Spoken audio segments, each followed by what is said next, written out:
ಯಾವಾಗ ನಾವು ನಮ್ಮ ಸದ್ಗುಣಗಳ ಕುರಿತು ಅಥವಾ ನಮ್ಮ ಒಳ್ಳೆಯ ಗುಣಗಳ ಕುರಿತು ಅಥವಾ ನಮ್ಮ ಸಾಧನೆಗಳ ಕುರಿತು ಅಥವಾ ನಾವು ಮಾಡಿರೋ ಒಂದಷ್ಟು ಒಳ್ಳೆ ಕೆಲಸಗಳು, ದಾನ ಧರ್ಮಗಳು ಅಂಥದ್ದೇನೋ ಮಾಡಲಿಕ್ಕೆ ನಮಗೆ ಅವಕಾಶ ಕೊಟ್ಟ ಅಥವಾ ಅಂಥ ಬುದ್ಧಿ ಕೊಟ್ಟ ಅನ್ನೋ ಕಾರಣಕ್ಕೆ ಅದನ್ನು ಯಾವಾಗಲೂ ಭಗವಂತನ ಪಾದಕ್ಕೆ ಹಾಕಬೇಕೇ ಹೊರತು ನಾನು ಮಾಡಿದೆ ಇದು ನಂದು ಅಂತ ಬಾಯಿ ಬಿಟ್ಟರೆ ವಿಷಯ ಕೆಡ್ತು. ಅದಕ್ಕೊಂದು ಕತೆ ಹೇಳ್ತಿದ್ರು ಗುರುಗಳು. ಒಂದು ಹಳ್ಳಿ, ಆ ಹಳ್ಳಿಯಲ್ಲಿ ಒಂದು ಕೋಳಿ ವಾಸವಾಗಿತ್ತು. ಬಹಳ ಸುಖವಾದ ಜೀವನ ನಡೆಸ್ತಾ ಇತ್ತು ಆ ಹಳ್ಳಿಯಲ್ಲಿ. ಬೆಳಗಿನ ಜಾವ ಆದರೆ ಸಾಕು, ಕೊಕ್ಕೋ ಕೋ ಅಂತ ಕೂಗಿ ಹಳ್ಳಿಯ ಜನರನ್ನೆಲ್ಲ ಎಬ್ಬಿಸ್ತಾ ಇತ್ತು, ಎಚ್ಚರಗೊಳಿಸ್ತಾ ಇತ್ತು. ಆ ಕೋಳಿಯನ್ನು ಕಂಡ್ರೆ ಹಳ್ಳಿ ಜನರಿಗೆಲ್ಲ ಏನೋ ಒಂಥರ ಪ್ರೀತಿ. ಬೆಳಗ್ಗೆ ಅಂದರೆ ಬೆಳಗಿನ ಜಾವ ಬಂದ ತಕ್ಷಣ ತನ್ನ ಸುಂದರ ಕಂಠದ ಮೂಲಕ ಕೊಕ್ಕೋ ಕೋ ಅಂತ ಕೂಗಿ ಆ ಹಳ್ಳಿಯ ಜನರನ್ನು ಎಚ್ಚರ ಮಾಡ್ತಾ ಇತ್ತು. ಹಳ್ಳಿ ಜನರಿಗೂ ಆ ಕೋಳಿಯನ್ನು ಕಂಡ್ರೆ ಭಾಳ ಪ್ರೀತಿ ಇತ್ತು. ಈ ನಡುವೆ ಏನಾಯಿತು, ಕಾಡಿನಿಂದ ನಾಡಿಗೆ ಒಂದು ನರಿ ಬಂತು. ಏನೋ ಆಹಾರದ ಕಾರಣಕ್ಕೆ ಬಂದಿರ್ಬೋದು. ಆ ಕಾಡಿನಿಂದ ನಾಡಿಗೆ ಬಂದ ಆ ನರಿಯ ಕಣ್ಣಿಗೆ ಕೋಳಿ ಬಿತ್ತು. ಆ ಕೋಳಿಯನ್ನು ನೋಡಿದಾಗ ನರಿಗನ್ನಿಸ್ತು, ಭಾಳ ಚೆನ್ನಾಗಿದೆ, ಗಬ್ರಕಂಡು ಕಾಡಿಗೆ ತಗೊಂಡೋಗ್ಬಿಟ್ಟು ಹೊಟ್ಟೆ ತುಂಬ ಆಹಾರ ತಿಂದುಬಿಡಬೇಕು ಅಂತ ಆ ಕೋಳಿಯನ್ನು ಏನಾದರೂ ಮಾಡಿ ಹೊತ್ಕೊಂಡು ಹೋಗಬೇಕು ಅಂತ ನರಿಗನ್ನಿಸ್ತು. ನರಿ ಬಹಳ ಬುದ್ಧಿವಂತ ಪ್ರಾಣಿ. ಹಾಗೆ ಕೋಳಿಯನ್ನು ಒಂದೇ ಸರಿ ನಾನು ಎಲ್ಲರ ಮುಂದೆ ರಾಜಾರೋಷವಾಗಿ ಬಾಯಲ್ಲಿ ಕಚ್ಕೊಂಡು ಕಾಡಿಗೆ ತಗೊಂಡು ಹೋದರೆ ನನ್ನನ್ನು ಹೆಂಗೆಲ್ಲ ಹೊಡಿಬೋದು ಈ ಜನ ಅಂತ ಒಂದು ಯೋಚನೆ ಆ ನರಿಗೂ ಇತ್ತು. ಆ ನರಿ ಏನು ಮಾಡಿತು ನೋಡಿ, ಭಾಳ ಬುದ್ಧಿವಂತರು. ಕೆಲವೊಮ್ಮೆ ಕುತಂತ್ರಗಳು ದ್ವೇಷದ ಭಾವದಲ್ಲೇ ವ್ಯಕ್ತವಾಗುವುದಿಲ್ಲ, ಕೆಲವೊಮ್ಮೆ ಸಿಹಿ ತಿನಿಸುವ ಮೂಲಕನೂ ಕುತಂತ್ರಗಳನ್ನು ಮಾಡ್ತಾರೆ. ಹಾಗೆ ಈ ನರಿ ಕೂಡ ಏನು ಮಾಡಿತು, ಆ ಕೋಳಿಯನ್ನು ತಿನ್ನಬೇಕು, ಆ ಕೋಳಿ ಮಾಂಸ ತಿನ್ನಬೇಕು, ಆ ಕೋಳಿಯನ್ನು ಕೊಂದು ತಿನ್ನಬೇಕು ಅನ್ನೋ ಯೋಚನೆ ನರಿಗೆ ಬಂತಾದರೂ ಆ ನರಿ ಏನು ಮಾಡಿತು, ಪ್ರತಿದಿನ ಬೆಳಗಿನ ಜಾವ ಅಥವಾ ಆಗಾಗ ಕಾಡಿನಿಂದ ನಾಡಿಗೆ ಬರೋದು, ಆ ಕೋಳಿ ಹತ್ರ ಬರೋದು, ಕೋಳಿಗೆ ಪ್ರಶಂಸೆ ಮಾಡೋದು. ಎಷ್ಟು ಸುಂದರ, ಎಷ್ಟು ಸುಶ್ರಾವ್ಯವಾಗಿ ಕೂಗುತ್ತೀಯ ನೀನು, ನಿನ್ನ ಕಂಠ ಎಷ್ಟು ಚೆನ್ನಾಗಿದೆ ಗೊತ್ತಾ, ಭಾಳ ಚೆನ್ನಾಗಿ ನೀನು ಕೂಗುತ್ತೀಯ. ಹೀಗೆ ಕೋಳಿಯನ್ನು ಹೊಗಳಿ ಹೊಗಳಿ ಹೊಗಳಿ ಪ್ರಶಂಸೆ ಮಾಡ್ತಾ ಇತ್ತು, ಮೇಲಕ್ಕೇರಿಸ್ತಾ ಇತ್ತು. ಕೋಳಿಗೂ ಬಹಳ ಖುಷಿಯಾಯಿತು. ನರಿಯಣ್ಣ ನನ್ನ ಕಂಠದ ಬಗ್ಗೆ ಮಾತಾಡ್ತಿದ್ದಾನೆ ಅಂತ ಕೋಳಿಗೆ ಬಹಳ ಖುಷಿಯಾಯಿತು. ಆದರೆ ಆ ಕೋಳಿಗೆ ಈ ನರಿಯ ಕುತಂತ್ರದ ಬಗ್ಗೆ ಗೊತ್ತಿರಲಿಲ್ಲ. ಹೀಗೆ ಒಂದಷ್ಟು ಸಮಯ ಕಳೆದಾದ ಮೇಲೆ ಆ ನರಿ ಒಳ್ಳೆ ಸಮಯ ಕಾಯ್ತಾ ಇತ್ತು, ಬಾಯಲ್ಲಿ ಕಚ್ಕೊಂಡು ಹೋಗ್ಬಿಡೋಣ ಅಂತ. ಒಂದು ಬೆಳಗಿನ ಜಾವ, ಆಗಿನ್ನೂ ಜನ ನಿಧಾನವಾಗಿ ಎಚ್ಚರವಾಗ್ತಾ ಇದ್ದಾರೆ.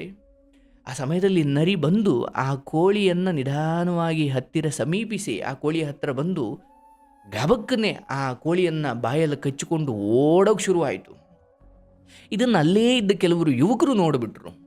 ಅಯ್ಯೋ, ನರಿ ಕೋಳಿಯನ್ನು, ನಮ್ಮ ಪ್ರೀತಿಯ ಕೋಳಿಯನ್ನು ಹೊತ್ಕೊಂಡು ಹೋಗ್ತಾ ಇದೆಯಲ್ಲ ಅಂತ ಏನು ಬಾಯಿ ಬಡ್ಕೊಂಬಿಟ್ರೆ ಎಲ್ಲ ಯುವಕರು ಕೂಗಾಡ್ಬಿಟ್ರು.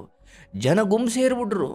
ಓ, ನರಿ ಕೋಳಿಯನ್ನು ಹೊತ್ಕೊಂಡು ಹೋಗ್ತಾ ಇದೆ ಕಾಡಿನ ಕಡೆಗೆ ಅಂತ ಎಲ್ಲ ನರಿಯನ್ನು ಹೆಮ್ಮೆಟ್ಟಿಸ್ಕೊಂಡು, ಅಂದರೆ ನರಿಯನ್ನು ಹಿಂಬಾಲಿಸ್ಕೊಂಡು ಎಲ್ಲ ನರಿಯಿಂದ ಓಡ್ತಾ ಇದ್ದಾರೆ. ಆ ನರಿ ತನ್ನ ಬಾಯಲ್ಲಿ ಕೋಳಿಯನ್ನು ಕಚ್ಚಿಕೊಂಡು ಕಾಡು ಕಡೆ ಹೋಗ್ತಾ ಇದೆ. ನರಿ ಮುಂದೆ, ಜನ ಹಿಂದೆ. ಜನ ಏನು ಸುಮ್ಮನೆ ಹೋಗ್ತಾ ಇಲ್ಲ, ಕೈಯಲ್ಲಿ ಒಂದೊಂದು ದೊಣ್ಣೆ ಹಿಡ್ಕೊಂಡಿದ್ದಾರೆ. ನರಿ ಸುಮ್ಮನೆ ಹಿಂದೆ ತಿರುಗು ಒಂದ್ಸಲಿ ನೋಡಿತು, ಏನು ಜನ ಬತಾವ್ರ ಇಲ್ವಾ ಅಂತ. ಹಿಂದೆ ತಿರುಗು ನೋಡಿದಾಗ ಅಯ್ಯೋ, 10 ಜನ ಓಡಿಸ್ಕೊಂಡು ಬರ್ತಾವ್ರೆ, ಸುಮ್ಮನೆ ಬರ್ತಾ ಇಲ್ಲ, ಕೈಲೊಂದು ದೊಣ್ಣೆ ಹಿಡ್ಕೊಂಡು ಬೇರೆ ಬರ್ತಾವ್ರೆ. ನರಿಗೀಗ ಭಯ ಆಗೋಯ್ತು. ಓ, ಸಿಕ್ಕಿರು ನನ್ನನ್ನು ಚೋಚಬಾತ್ ಮಾಡಾಕ್ಬಿಡ್ತಾರೆ, ಮುಗಿದು ನನ್ನ ಕತೆ ಅಂತ ಭಯ ಶುರುವಾಯಿತು. ಇದೇ ಸಮಯಕ್ಕೆ ಕೋಳಿ ಒಂದು ಪ್ಲ್ಯಾನ್ ಮಾಡಿತು. ಅಂದರೆ ಕೋಳಿ, ನೀವು ಕಲ್ಪನೆ ಮಾಡಿಕೊಳ್ಬೇಕು, ನರಿ ಕೋಳಿಯನ್ನು ಬಾಯಲ್ಲಿ ಕಚ್ಚಿಕೊಂಡು ಹೋಗ್ತಾ ಇದೆ. ಆ ಕೋಳಿಗೆ ಮಾತಾಡಲಿಕ್ಕೆ ಅವಕಾಶ ಇದೆ, ನರಿಗೆ ಮಾತಾಡಲಿಕ್ಕೆ ಅವಕಾಶ ಇಲ್ಲ. ಯಾಕಂದರೆ ಬಾಯಲ್ಲಿ ಕೋಳಿ ಕಚ್ಕೊಂಡಿದೆ. ನರಿಯ ಭಯ ಕೋಳಿಗೆ ಗೊತ್ತಾಯಿತು. ಕೋಳಿ ಹೇಳ್ತು, ನರಿಯಣ್ಣ, ಆ ಜನ ಎಲ್ಲ ಓಡಿಸ್ಕೊಂಡು ಬರ್ತಿದ್ದಾರೆ, ನೀನೇನಾದರೂ ಅವ್ರ ಕೈಗೆ ಸಿಕ್ಬಿಟ್ರೆ ಏನು ಬಗಳಬಾತ್ ಮಾಡಾಕ್ಬಿಡ್ತಾರೆ, ಸಿಗಬಾರ್ದು. ನೀನೇನು ಮಾಡು, ಹಿಂಗೆ ಓಡಿದ್ರೆ ಆ ಜನ ಬಿಡಲ್ಲ, ಬರ್ತಾರೆ, ಅವ್ರು ಓಡಿಸ್ಕೊಂಡು ಬರ್ತಾನೆ ಇರ್ತಾರೆ. ನೀನೊಂದು ಕೆಲಸ ಮಾಡು, ವಾಪಸ್ ಹಿಂದ್ಗಡೆ ಅಂದರೆ ಇಲ್ಲೇ ನಿಂತ್ಕೋ, ಜನರಿಗೆ ಹೇಳು ಇದು ನಿಮ್ಮ ಕೋಳಿ ಅಲ್ಲ, ಇದು ನನ್ನ ಕೋಳಿ ಅಂತ ಹೇಳು ಜನರಿಗೆ. ಆಗ ಜನರು ಹೌದೌದು ಅಂತ ಸುಮ್ಮನೆ ಆಗ್ತಾರೆ. ಈ ರೀತಿ ಒಂದು ಸಲಹೆ ಕೊಡ್ತು ಕೋಳಿ. ಇದು ನನ್ನ ಕೋಳಿ ಅಂತ ಹೇಳು, ಇದು ನಿಮ್ಮ ಕೋಳಿ ಅಲ್ಲ, ಇದು ನನ್ನ ಕೋಳಿ ಅಂತ ಹೇಳು ಅಂತ ಕೋಳಿ ನರಿಗೆ ಸಲಹೆ ಕೊಡ್ತು. ನರಿಗೆ ಇದು ಭಾಳ ಚಂದ ಅನ್ನಿಸ್ತು. ನಿಂತುಕೊಳ್ತು ನರಿ. ವಾಪಸ್ ಅಂದರೆ ಹಿಂದ್ಗಡೆ ತಿರುಗಿ ಆ ಜನಗಳಿಗೆ ಹೇಳ್ತಾ ಇದೆ, ಇದು ನಿಮ್ಮ ಕೋಳಿ ಅಲ್ಲ ಅಂತ ಹೇಳಲಿಕ್ಕೆ ಹೋಯ್ತು. ಅಂದರೆ ಹಂಗೆ ಬಾಯಿ ತೆಗೆದು ಹೇಳಬೇಕು ಅಂದರೆ ಬಾಯಿ ಓಪನ್ ಮಾಡಬೇಕು. ಬಾಯಿ ಓಪನ್ ಮಾಡಿದಾಗ ಈ ಬಾಯಲ್ಲಿದ್ದಂತಹ ಕೋಳಿ ಕೆಳಗಡೆ ಬಿತ್ತು. ಹಂಗೆ ಬಿದ್ದಿದ್ದೆ ತಡ ಪಟ ಪಟ ಪಟ ಪಟ ಪಟ ಪಟ ಓಡೋಗಿ ಆ ಜನರ ಗುಂಪೊಳಗಡೆ ಸೇರ್ಕೊಂಡ್ಬಿಡ್ತು ಕೋಳಿ. ಇಲ್ಲಿ ಆಗಿದ್ದೇನು, ಆ ನರಿ ಸುಮ್ಮನಿರಬೇಕಿತ್ತು ಅಥವಾ ಕಾಡೊಳಗಡೆ ಸೇರ್ಕೊಳ್ಬೇಕಿತ್ತು. ಆ ಕೋಳಿ ಒಂದು ಪ್ಲ್ಯಾನ್ ಕೊಡ್ತಲ್ಲ, ಇದು ನಿಮ್ಮ ಕೋಳಿ ಅಲ್ಲ, ಇದು ನನ್ನ ಕೋಳಿ ಅಂತ ಹೇಳಿ ನರಿ ಅಣ್ಣ ಜನಗಳಿಗೆ ನೀನು ಅಂತ ಹೇಳಿದಾಗ, ಹೌದು ಇದು ಸರಿ ಅಂತ ಅನಿಸಿ ಆ ನರಿ ವಾಪಸ್ ತಿರುಗಿ ಜನಗಳಿಗೆ ಇದು ನಿಮ್ಮ ಕೋಳಿ ಅಲ್ಲ ಅಂತ ಹೇಳಿತ್ತಷ್ಟೇ. ಅಷ್ಟೊತ್ತಿಗೆ ಕೋಳಿ ಕೆಳಗಡೆ ಬಿದ್ದುಬಿಡ್ತು. ಬಾಯಲ್ಲಿ ಕಚ್ಕೊಂಡಿತ್ತಲ್ಲ, ಈಗ ಮಾತಾಡಬೇಕಂದ್ರೆ ಬಾಯಿ ಬಿಡಬೇಕು. ಬಾಯಿ ಬಿಟ್ಟಾಗ ಕೋಳಿ ಕೆಳಗಡೆ ಬಿತ್ತು. ಕೋಳಿ ಬಿಡು ನೋಡೋಗಿ ಜನಗಳ ನಡುವೆ ಸೇರ್ಕೊಂಡ್ಬಿಡ್ತು. ಕೋಳಿ ಏನೋ ಬಚಾವಾಯಿತು. ಕೋಳಿ ಸಿಕ್ಕಿದ್ದೆ ತಡ ಜನಗಳಿಗೆ, ಅಂದರೆ ಅವ್ರು ಬಂದಿದ್ದೇ ಕೋಳಿ ಕಾಪಾಡಲಿಕ್ಕೆ. ಕೋಳಿ ಸಿಕ್ತು, ಆದರೆ ಸುಮ್ಮನೆ ಹೋಗ್ತಾರ? ಇಲ್ಲ, ನರಿಯನ್ನು ಅಟ್ಟಾಡಿಸ್ಕೊಂಡು ಹೋಗಿ ಹಿಡ್ದು ವಾಡ್ದು ಕೊಂದು ಹಾಕ್ಬಿಟ್ರು. ಇದೊಂದು ಕತೆ. ಇದರ ಜೀವನಾಂಶ ಅಥವಾ ಇದರಿಂದ ನಾವು ಕಲಿಬೇಕಾದ ಪಾಠ ಏನು ಅಂತ ಗುರುಗಳು ನಮಗೆ ಎಷ್ಟು ಸೂಕ್ಷ್ಮವಾಗಿ ಹೇಳ್ತಾ ಇದ್ರು ಅಂದರೆ, ಯಾವಾಗಲಾದರೂ ಅಷ್ಟೇ ಇದು ನಂದು, ಇದು ನಾನು ಮಾಡಿದ್ದು, ಇದು ನನ್ನಿಂದ ಆಯಿತು ಅಂತ ನೀನು ಬಾಯಿ ಬಿಟ್ಟರೆ ಕೆಟ್ಟೆ. ನೀನು ಬಾಯಿ ಬಿಡಬೇಡ, ಸಾಧಿಸು, ಮಾಡು, ದಾನ ಧರ್ಮ ಮಾಡು, ದೊಡ್ಡ ಕನಸುಗಳು ಕಾಣು, ಏನೋ ಸಾಧಿಸ್ತೀನಿ ಅಂತ ಹೊರಡು, ಅಥವಾ ಏನೋ ದೊಡ್ಡ ಗುರಿ ಇಟ್ಕೋ. ನೀನು ಬಡವಾಗಿರ್ಬೋದು, ಗುಡಿಸ್ಲಲ್ಲಿರ್ಬೋದು, ಅಥವಾ ನೀನು ಒಂದು ಹಾಕೊಳ್ಳೋ ಬಟ್ಟೆಗೂ ನಿನಗೆ ಕಷ್ಟ ಇರ್ಬೋದು, ತಿನ್ನೋ ಊಟಕ್ಕೆ ನಿನಗೆ ಕಷ್ಟ ಇರ್ಬೋದು, ಮನೆ ಚಿಕ್ಕದಿರ್ಬೋದು, ನಿನಗೆ ಅಷ್ಟು ಬೆಂಬಲ ಇಲ್ಲದೆ ಇರ್ಬೋದು. ಆದರೆ ಕನಸು ಕಾಣು, ಏನು ಸಾಧಿಸ್ತೀನಿ ಅಂತ ಹೊರಡು, ಸಂಕಲ್ಪ ಮಾಡು. ಆದರೆ ಈ ನಡುವೆ ನೀನೇನು ಅರ್ಥ ಮಾಡ್ಕೊಳ್ಬೇಕು ಅಂದರೆ, ಇದು ಯಾವುದನ್ನು ಸಿಕ್ಕದವ್ರ ಹತ್ರ ಅಲ್ಲೇ ಹೇಳ್ಕೊಂಬರ್ಬೇಡ. ನಾನು ಹಿಂಗೆ ಮಾಡೋಕೆ ಹೋಗ್ತಾ ಇದ್ದೀನಿ, ನಾನು ಹಿಂಗೆ ಗೆಲ್ಲಕ್ಕೆ ಹೋಗ್ತಾ ಇದ್ದೀನಿ, ನಾನು ಇದನ್ನೇನು ಸಾಧಿಸೋಕೆ ಹೋಗ್ತಾ ಇದ್ದೀನಿ, ಈ ಮಾತುಗಳನ್ನು ಆಡಲೇಬೇಡ ಅಂತಾರೆ ದೊಡ್ಡವರು. ಸೊ ಇಲ್ಲಿ ಅದು ಒಂದು ವಿಚಾರ. ಅದು ಅಂದರೆ ನಿನ್ನ ರಹಸ್ಯಗಳನ್ನು ಎಲ್ಲರ ಹತ್ರನೂ ಹೇಳಬೇಡ ಅಂತ. ಇದು ಸ್ವಲ್ಪ ಆ ಕಡೆ ಇಡೋಣ. ಆದರೆ ಈ ಕತೆ ನಮಗೆ ಹೇಳ್ತಾ ಇರೋದು, ನಾನು ಅಥವಾ ನನ್ನಿಂದ ಆಯಿತು ಅಂತ ತನ್ನ ಬಗ್ಗೆ ಕೊಚ್ಚಿಕೊಳ್ಳಿಕ್ಕೆ ಯಾರ್ಯಾರು ಬಾಯಿ ಓಪನ್ ಮಾಡ್ತಾರೋ ಅವರೆಲ್ಲ ಕೆಳಗೆ ಬೀಳಲೇಬೇಕು. ಎಲ್ಲಿ ಮಾತಾಡಬೇಕು ಅಲ್ಲಿ ಬಾಯಿ ಓಪನ್ ಮಾಡಬೇಕು, ಮಾತಾಡಬೇಕು. ಎಲ್ಲಿ ಸುಮ್ಮನಿರಬೇಕು ಅಲ್ಲಿ ಸುಮ್ಮನಿರೋದನ್ನು ಕಲಿಬೇಕು. ಚೆನ್ನಾಗಿ ಮಾತು ಬಲ್ಲವನು ಅಂದರೆ ಸುಮ್ಮನೆ ಎಲ್ಲಿ ಬೇಕಲ್ಲಿ ಏನು ಬೇಕದನ್ನು ಮಾತಾಡೋದಲ್ಲ. ಪರಿಸ್ಥಿತಿ ಏನಿದೆ ಅದನ್ನು ನೋಡಿಕೊಂಡು ಮಾತಾಡಬೇಕು. ಅಂದರೆ ಅಲ್ಲಿ ನನ್ನ ಮಾತಿಗೆ ಬೆಲೆ ಇದೆ, ಅಲ್ಲಿ ನನ್ನ ಮಾತು ಕೆಲಸ ಮಾಡುತ್ತೆ, ಅಲ್ಲಿ ಈಗಾಗಲೇ ಇರುವ ಮೌನಕ್ಕಿಂತ ನನ್ನ ಮಾತು ಹೆಚ್ಚಿನ ಮಹತ್ವದ್ದು ಅಂತ ಅನಿಸಿದ್ರೆ ಆ ಮಾತುಗಳನ್ನು ಹೊರಗಡೆ ಹಾಕು. ಇಲ್ಲ, ಈಗಿರುವ ಮೌನವೇ ಅದ್ಭುತ, ನಾನೀಗ ಏನಾದರೂ ಮಾತಾಡಿದ್ರೆ ಅಲ್ಲಿ ವಿಷಯ ಕೆಡುತ್ತೆ ಅಂದರೆ ಮೌನವನ್ನು ಯಥಾವತ್ತು ಬಿಟ್ಬಿಡು, ಅದು ಮೌನವಾಗೇ ಇರಲಿ. ಹಾಗಾಗಿ ಚೆನ್ನಾಗಿ ಮಾತು ಬಲ್ಲವನು ಅಂದರೆ ಅದರ ಅರ್ಥ ಯಾವಾಗ ಮಾತಾಡಬೇಕು, ಏನು ಮಾತಾಡಬೇಕು, ಎಷ್ಟು ಮಾತಾಡಬೇಕು, ಯಾರ ಮುಂದೆ ಮಾತಾಡಬೇಕು, ಯಾರ ಮುಂದೆ ಮಾತಾಡಬಾರ್ದು, ಇದೆಲ್ಲದರ ಆಳವಾದ ಅರಿವು ಇದ್ದರೆ ಮಾತ್ರ ಆ ಮಾತುಗಳಿಗೆ ಅರ್ಥ, ಆ ಮಾತುಗಳಿಗೊಂದು ಬೆಲೆ, ಆ ಮಾತುಗಳಿಗೊಂದು ತೂಕ. ಹಾಗಾಗಿ ನಮ್ಮನ್ನು ನಾವು ಹೊಗಳಿಕೊಳ್ಳಿಕ್ಕೆ ಬಾಯಿ ತೆರಿಬಾರ್ದು. ಏನೋ ಆರಂಭದಲ್ಲಿ ಏನು ಕೆಲಸ ಮಾಡ್ತೀರಾ ಸಾ ಅಥವಾ ಏನು ಮಾಡಿದ್ದೀರಾ ಸಾ ಅಂತ ಯಾರಾದರೂ ಕೇಳಿದ್ರೆ ಹಿಂಗಿದೆ ಗಣಪ ಅಂತ ಇರೋದನ್ನು ಹೇಳಿ. ಯಾಕಂದರೆ ಅದೊಂದು ಹೊಟ್ಟೆಪಾಡು. ಈಗ ನನ್ನ ಯಾರಾದರೂ ನೀವೇನು ಕೆಲಸ ಮಾಡೋದು ಅಂತ ಯಾರಾದರೂ ಕೇಳಿದ್ರೆ ನಾನು ತುಂಬ ಜನಕ್ಕೆ ಸಮಾಧಾನ ಹೇಳ್ತೀನಿ, ನನ್ನ ಬಳಿ ತುಂಬ ಜನ ಬರ್ತಾರೆ, ನಾನು ಎಲ್ಲರ ನೆಮ್ಮದಿ ಕಾರಣ ಆಗಿಬಿಟ್ಟಿದ್ದೀನಿ, ನಾನು ಬಹಳ ದೊಡ್ಡ ಕಾರ್ಯಕ್ರಮವನ್ನು ನಡೆಸ್ಕೊಡ್ತೀನಿ ಕರ್ನಾಟಕದಲ್ಲಿ ಅಂತ ನಾನು ಹೇಳ್ಕೊಳ್ಳಬಾರ್ದು. ನಾನೇನು ಅನ್ನಬೇಕು, ಹಿಂಗೆ ನಾನೊಂದು ಯೂಟ್ಯೂಬ್ ಮಾಡ್ತೀನಿ ಸರ್, ನಮ್ಮದೊಂದು ಆಶ್ರಮ ಇದೆ ಸರ್, ನಾನು ಜನಗಳಿಗೆ ನನಗೆ ತಿಳಿದಿರೋದು ಏನೋ ಒಂಚೂರು ಹೇಳ್ತೀನಿ ಸರ್, ಒಂದು ಒಳ್ಳೆ ಜೀವನ ಕೊಟ್ಟಿದ್ದಾನೆ ಸರ್. ಅಂದರೆ ನಾನು ದೊಡ್ಡ ಕೆಲಸನೇ ಮಾಡ್ತಿರ್ಬೋದು ಅಥವಾ ನಾನೇನೋ ಮಹಾನ್ ಅದ್ಭುತವಾದದ್ದೇ ಮಾಡ್ತಿರ್ಬೋದು. ಆದರೆ ಅದನ್ನು ನಾನು ಯಾರಿಗಾದರೂ ಹೇಳಬೇಕಾದ್ರೆ ಅದು ದೇವರು ನನಗೆ ಕೊಟ್ಟಿರುವ ಒಂದು ಹೊಟ್ಟೆಪಾಡು, ಅಥವಾ ನನಗೆ ಬದುಕಲಿಕ್ಕೆ ದೇವರು ಮಾಡಿಕೊಟ್ಟಿರೋ ಒಂದು ದಾರಿ. ಚಪ್ಪಲಿ ಒಲಿಯುವನದ್ದು ಹೇಗೆ ಒಂದು ದಾರಿಯೋ, ನನ್ನದು ಒಂದು ದಾರಿ. ನೀನೊಬ್ಬ ರಾಜಕಾರಣಿ ಆಗಿರು, ಆಟೋ ಡ್ರೈವರ್ ಆಗಿರು, ನೀನೊಬ್ಬ ಡಾಕ್ಟರ್ ಆಗಿರು, ಸಮಾಜ ಸುಧಾರಕ ಆಗಿರು, ಇನ್ನೇನೇ ಆಗಿರು, ಅದೂ ಕೂಡ ನನ್ನ ಬದುಕು ನಡೆಸಲಿಕ್ಕೆ ಅದು ನನಗೆ ದೇವರು ಕೊಟ್ಟಿರೋ ದಾರಿ. ಸಾಮಾನ್ಯವಾಗಿ ಏನಾಗ್ಬಿಡುತ್ತೆ, ಏನೋ ಒಂಚೂರು ಗುರುತಿಸ್ಕೊಂಡಾಗ, ಏನೋ ಒಂದು ನಾಲ್ಕು ಒಳ್ಳೆ ಕೆಲಸ ಮಾಡಿದಾಗ ನಾವು ಇತರರಿಗಿಂತ ಅದನ್ನು ವಿಭಿನ್ನವಾಗಿ ಏನೋ ಹೇಳಲಿಕ್ಕೆ ಹೋಗ್ತೀವಿ. ನನಗೆ ಅವ್ರು ಗೊತ್ತು, ನನಗೆ ಇವ್ರು ಗೊತ್ತು, ನಾನು ಅದನ್ನು ಮಾಡ್ತೀನಿ, ನಾನು ಇದನ್ನು ಮಾಡ್ತೀನಿ, ಅಥವಾ ನಾನು ಅಷ್ಟು ಜನಕ್ಕೇನೋ ಮಾಡಿದ್ದೀನಿ, ಇಷ್ಟು ಜನಕ್ಕೇನೋ ದಾನ ಧರ್ಮ ಮಾಡಿದ್ದೀನಿ. ಅಂತಿಮವಾಗಿ ನನ್ನ ಕೆಲಸದ ಬಗ್ಗೆ ಯಾರೋ ನನ್ನನ್ನು ಪ್ರೀತಿಸುವ ವ್ಯಕ್ತಿ, ಅಯ್ಯೋ ಇವರು ಎಷ್ಟು ದೊಡ್ಡ ಕೆಲಸ ಮಾಡ್ತಾರೆ, ಎಂಥ ದೊಡ್ಡ ಸೇವೆ ಮಾಡ್ತಿದ್ದಾರೆ, ಎಂಥ ದೊಡ್ಡ ಮಹತ್ ಕಾರ್ಯ ಮಾಡ್ತಿದ್ದಾರೆ ಅಂತ ಅವರು ಹೇಳಲಿ, ನಾನು ಹೇಳಬಾರ್ದು. ಹಾಗಾಗಿ ನನ್ನ ಬದುಕು ಒಂದು ಹೊಟ್ಟೆಪಾಡು, ನಿಮ್ಮ ಬದುಕು ಒಂದು ಹೊಟ್ಟೆಪಾಡು. ಈ ಹೊಟ್ಟೆ ತುಂಬಿಸಿಕೊಳ್ಳುವ ಜೊತೆಯಲ್ಲಿ ಇನ್ನೊಬ್ಬರ ಹೊಟ್ಟೆಪಾಡಿನ ಬಗ್ಗೆ ಯೋಚಿಸುವುದು ದೊಡ್ಡ ಸಾಧನೆ. ಬರೀ ನಮ್ಮ ಹೊಟ್ಟೆ ನೋಡಿಕೊಂಡು ಹೋಗುವುದು ಏನು ಸಾಧನೆ? ಹಾಗಂತ ಅದು ಬದುಕಲ್ಲ ಅಂತ ನಾನು ಹೇಳ್ತಿಲ್ಲ. ಕೆಲವೊಮ್ಮೆ ಒಳ್ಳೆ ರೀತಿಯಲ್ಲಿ ನಮ್ಮ ಹೊಟ್ಟೆ ತುಂಬಿಸ್ಕೊಳ್ಳೋದೇ ದೊಡ್ಡದಾಗ್ಬಿಟ್ಟಿದೆ ಇವತ್ತಿನ ಕಾಲಕ್ಕೆ. ಒಳ್ಳೆ ರೀತಿಯಲ್ಲಿ ನಮ್ಮ ಹೊಟ್ಟೆ ನಾವು ತುಂಬಿಸ್ಕೊಳ್ಳೋದು ಒಳ್ಳೆ ಬದುಕೆ, ಅದೇನು ತಪ್ಪು ಅಂತ ನಾನು ಹೇಳಲ್ಲ ಅಲ್ವಾ. ನನ್ನ ಹೊಟ್ಟೆ ತುಂಬಿಸ್ಕೊಳ್ಳಿಕ್ಕೆ ಇನ್ನೊಬ್ಬರು ಹೊಟ್ಟೆ ಮೇಲೆ ಹೊಡಿಬಾರ್ದು, ನಾನು ಮನಸಾರೆ ನಗಲಿಕ್ಕೆ ಇನ್ನೊಬ್ಬ ಮನಸ್ಸಿಗೆ ನೋವು ಮಾಡಬಾರ್ದು, ನನ್ನ ಪರ್ಸನ್ನು ತುಂಬಿಸ್ಕೊಳ್ಳಿಕ್ಕೆ ಇನ್ನೊಬ್ಬರು ಪರ್ಸನ್ನ ಖಾಲಿ ಮಾಡಬಾರ್ದು ಅಥವಾ ಕದಿಬಾರ್ದು.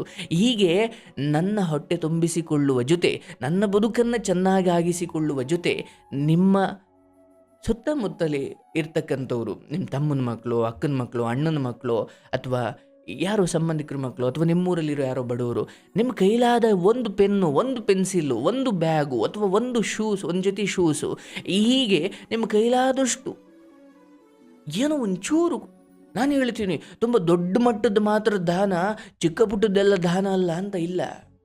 ಇವತ್ತಿಗೂ ನಮ್ಮ ರಾಮಾಯಣದಲ್ಲಿ ಅಳಿಲಿನ ಸೇವೆ, ಅಂದರೆ ರಾಮ ಸೇತುವೆಯನ್ನು ಕಟ್ಟೋ ಸಮಯದಲ್ಲಿ, ರಾವಣನ ಲಂಕೆಗೆ ಸೇತುವೆ ಕಟ್ಟೋ ಸಮಯದಲ್ಲಿ ದೊಡ್ಡ ದೊಡ್ಡ ಬಂಡೆಯನ್ನು ತಂದು ಹಾಕುತ್ತಿದ್ದ ವಾನರರ ಸಮರ್ಪಣೆ ಎಷ್ಟು ಬರೆಯಲಾಗಿದೆಯೋ, ನೆನಪಿಡಲಾಗಿದೆಯೋ. ಅಳಿಲು ತನ್ನ ದೇಹವನ್ನು ಅಂದರೆ ನೀರಲ್ಲಿ ನೆನೆಸಿಕೊಂಡು, ಆ ಅಳಿಲು ನಂತರ ಮರಳಿಗೆ ಹೋಗಿ ಮರಳನ್ನು ಮೈಗೆ ಮೆತ್ತುಕೊಂಡು ಬಂದು ಆ ಸೇತುವೆ ಕಟ್ಟುವ ಬಳಿ ಆ ಮರಳನ್ನು ಒದರಿ ಅಲ್ಲಿ ಹಾಕುವುದಿದೆಯಲ್ಲ, ಆ ಅಳಿಲಿನ ಸೇವೆಯೂ ಕೂಡ ನಾವು ಇವತ್ತಿಗೂ ನೆನಪು ಮಾಡಿಕೊಳ್ತೀವಿ. ನೋಡಿ, ದಾನ ಧರ್ಮ ಮಾಡಬೇಕಾದ್ರೆ ಅಯ್ಯೋ ನಮ್ಮದು ಅಳಿಲು ಸೇವೆ ಅಂದರೆ ಆ ಅಳಿಲಿನ ನಾವು ಆ್ಯಕ್ಚುಲಿ ವಾನರ ಅಷ್ಟು ದೊಡ್ಡ ಉಪಕಾರವನ್ನು ಅಷ್ಟು ಸ್ಮರಣೆ ಮಾಡ್ತೀವೋ ಇಲ್ವೋ, ಅಳಿಲಿನ ಸೇವೆಯನ್ನು ನಾವು ಸ್ಮರಣೆ ಮಾಡ್ತೀವಿ. ಹಾಗಾಗಿ ಚಿಕ್ಕ ದಾನಗಳು, ಚಿಕ್ಕ ಕೊಡುಗೆಗಳು, ಚಿಕ್ಕ ಉಪಕಾರಗಳು ಜನ ನೋಡದೇ ಇರಬಹುದು, ಸನ್ಮಾನ ಮಾಡದೇ ಇರಬಹುದು, ನಿಮಗದನ್ನು ಹೊಗಳದೇ ಇರಬಹುದು, ಭಗವಂತ ನೋಡ್ತಾನೆ. ದೇವರ ಕಣ್ಣುಗಳು ಎಲ್ಲ ಕಡೆ ನೋಡ್ತಿದ್ದಾವೆ, ಎಲ್ಲವನ್ನೂ ಗಮನಿಸ್ತಿದ್ದಾವೆ. ಜನ ನೋಡಲಿಲ್ಲ, ನನ್ನನ್ನು ಹೊಗಳಲಿಲ್ಲ, ನನಗೆ ಸನ್ಮಾನ ಮಾಡಲಿಲ್ಲ, ನನಗೊಂದೆರಡು ಒಳ್ಳೆ ಮಾತಾಡಲಿಲ್ಲ ಅಂತ ದುಃಖ ಪಟ್ಕೊಳ್ಬೇಡಿ, ಒಳ್ಳೆ ಕೆಲಸ ಮಾಡುವುದನ್ನು ನಿಲ್ಲಿಸಬೇಡಿ.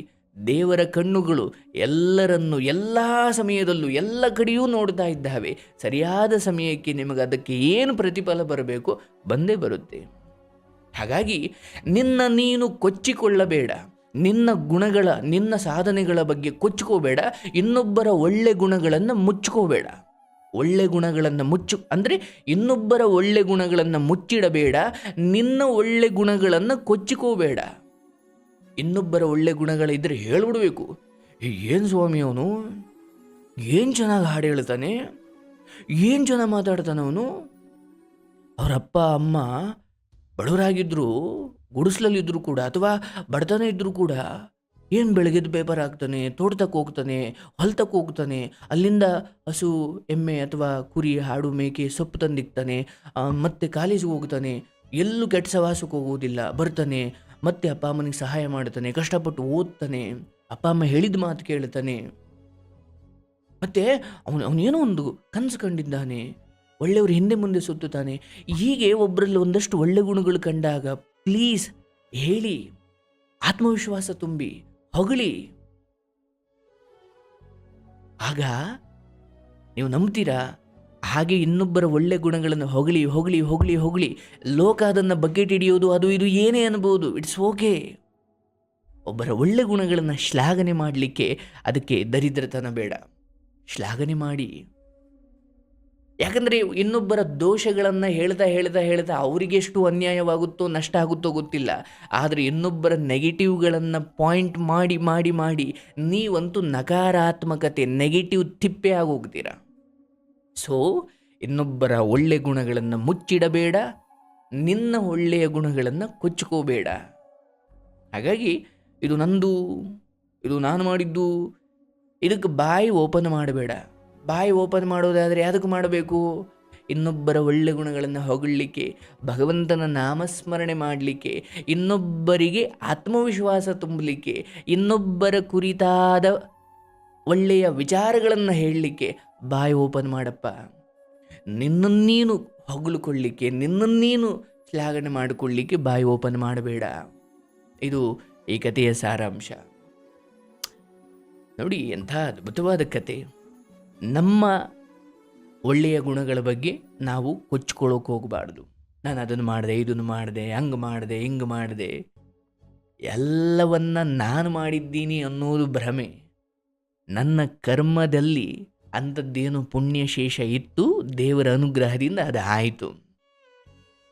ಇದೇ ಒಳ್ಳೆ ಕೆಲಸ ಮಾಡಿರೋ ನಾನು ನಾಳೆ ದಿನ ಬೇಡೋ ಸ್ಥಿತಿ ಬರಬಹುದು, ಗೊತ್ತಿಲ್ಲ. ಇದೊಂದು ಕಾಲಚಕ್ರ.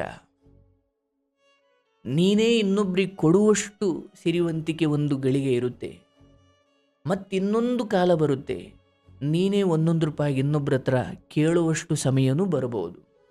ಇದು ಕಾಲಚಕ್ರ. ನಿರಂತರವಾಗಿ ಮೇಲಿದ್ದವರಿಲ್ಲ, ನಿರಂತರವಾಗಿ ಗೆದ್ದವರಿಲ್ಲ, ನಿರಂತರವಾಗಿ ಯಶಸ್ಸಿನ ತುದಿಯಲ್ಲೇ ಅಲ್ಲೇ ಕೂತವರಿಲ್ಲ. ಈ ಕಾಲಚಕ್ರದಲ್ಲಿ ಮೇಲಿದ್ದವರು ಕೆಳಗೆ, ಕೆಳಗಿದ್ದವರು ಮೇಲೆ ಸುತ್ತಲೇಬೇಕು. ಹಾಗಾಗಿ ಕೆಳಗೆ ಬಂದುಬಿಟ್ಟೆ ಅಂತ ದುಃಖ ಪಡಬೇಡ. ಮತ್ತೆ ಕಾಲಚಕ್ರದಲ್ಲಿ ನೀನು ಮೇಲೂ ಹೋಗ್ತೀಯ. ಮೇಲಿದ್ದೀನಿ ಅಂತ ಅಹಂಕಾರ ಪಡಬೇಡ. ಮತ್ತೆ ಕಾಲಚಕ್ರದಲ್ಲಿ ನೀನು ಪಾತಾಳಕ್ಕೆ ಬರ್ತೀಯ. ಇದಿದ್ದಿದ್ದೆ. ಈ ಸತ್ಯ ಅರ್ಥ ಮಾಡಿಕೊಂಡವನನ್ನು ಸ್ಥಿತಪ್ರಜ್ಞ ಅಂತ ಭಗವದ್ಗೀತೆ ಕರೆಯುತ್ತೆ.